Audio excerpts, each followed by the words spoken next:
chút cốt đi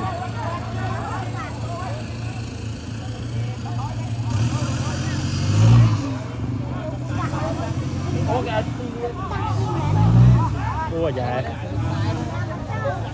đấy cái bạn đang đang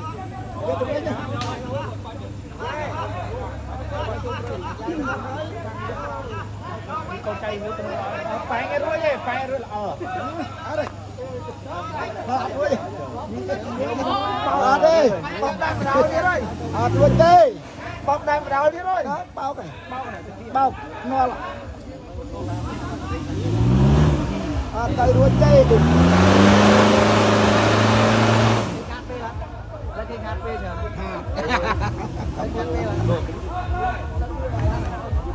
Jangan tapi lah all lain.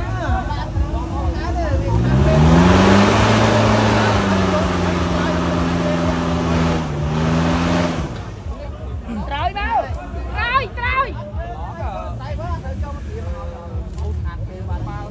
Giá tao máu mình đuổi chứ. Từ cái này sợ lên.